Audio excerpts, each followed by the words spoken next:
It's not getting any better. Not at all.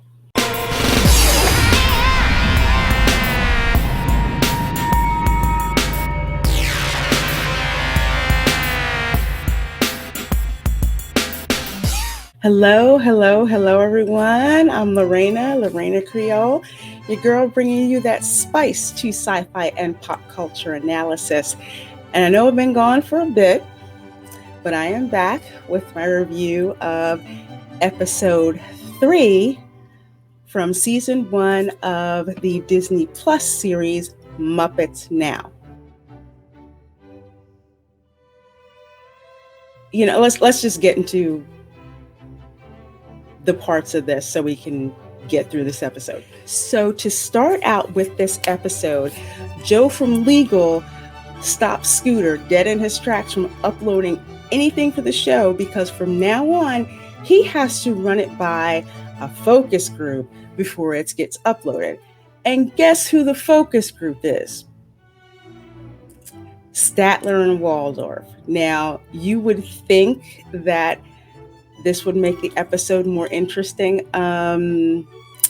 No, because Statler and Waldorf are not the Statler and Waldorf that we're used to. They've kind of been a little neutered. So their comebacks and their shade throwing is not as sharp as you remember from the old school cartoons. I guess, not cartoons, excuse me, the old school shows. So you're probably thinking, who the heck are these two and where did you put Statler and Waldorf? So they're there, but they're not as funny. They're not as funny.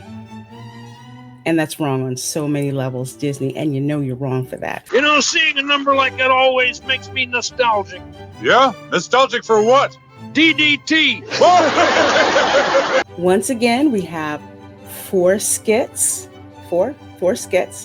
in this particular episode. So the first skit is my not so favorite segment, the Okie Dokie Cooking Challenge with the Swedish chef, that really annoying turkey muppet Beverly Plume, and featuring of course, new chef of the week, actually a Korean chef who owns this food truck.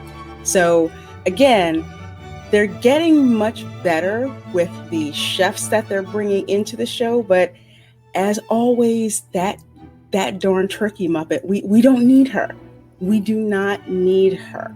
The big thing that was so funny about the Swedish chef, in old school Muppets, is no one knew what the heck he was saying. And it was all in what he was doing. And what he was doing was so funny. So if they chucked Beverly Plume or cooked her, maybe that's a little too dark for Muppets right now. I don't think so.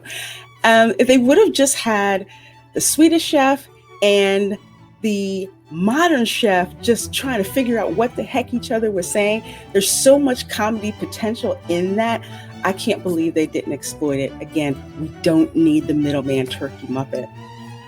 I don't know if I fixed that for you, Disney, but I don't think you're going to try to fix it at this point.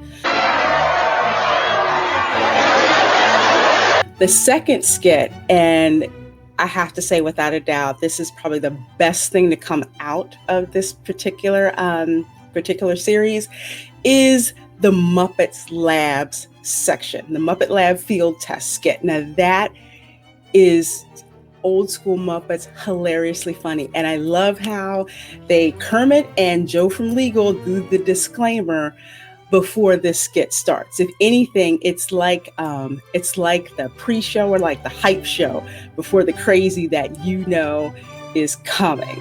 So this week, they are experimenting with velocity, starting out with pizzas, and they have a pizza delivery guy who used to deliver to Caltech, so he kind of knows a few things or two, and he gets in on the experiment, and it's just a great combination of just like old school Muppets fun and science and humor, and it really does, in a way, reminds me a lot of Sesame Street. So that's why I love it. So the only A out of all the sketches goes to the Muppet Labs field test.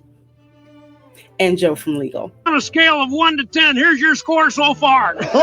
So again, the third one we have Miss Piggy's lifestyle section, which looks to be a mainstay every week.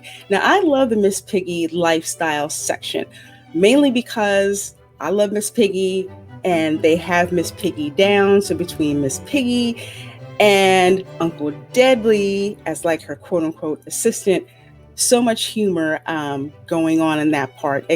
Until you bring in Tay Diggs every week, just no, it loses steam there.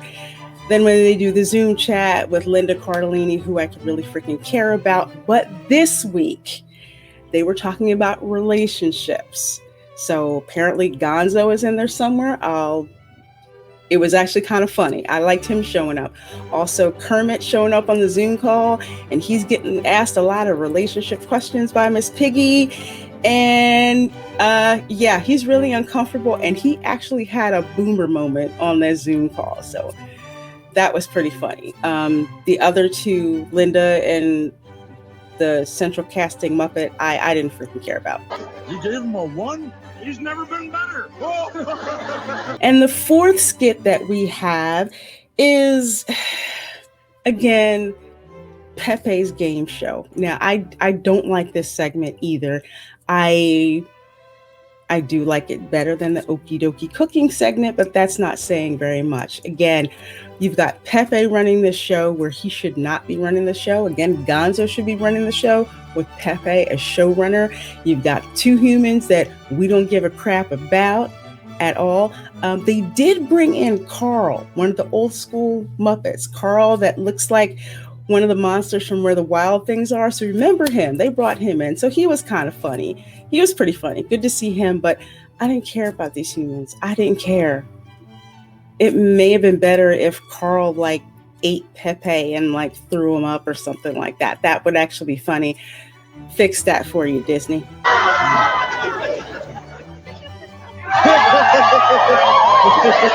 So overall with this third episode,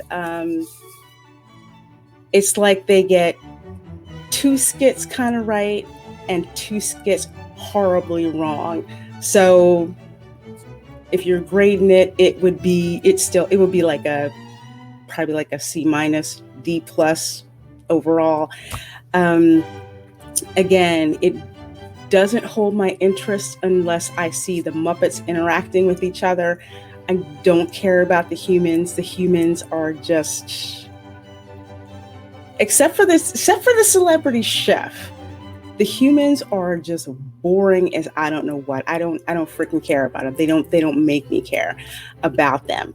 So I would honestly, for this episode, just watch the Muppets Labs field test section and just go to the next episode for your next dose of,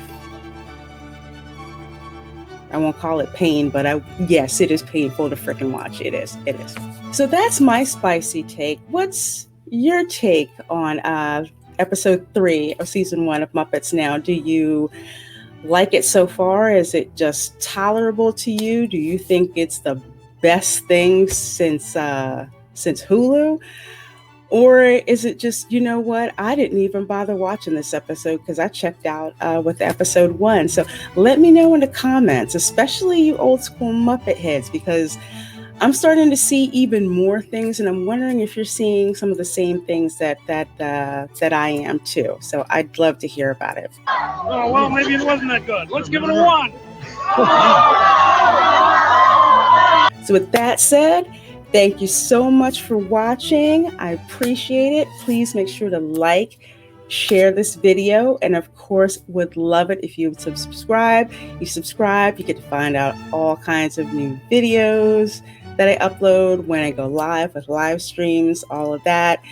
And yeah, teamwork makes the dream work. So spread the, please, I have to say please spread the word about my channel. And with that, thank you so much for watching again. And remember, never underestimate the power of pop culture. Stay plugged in, because apparently Disney unplugged with this Muppets Now TV show.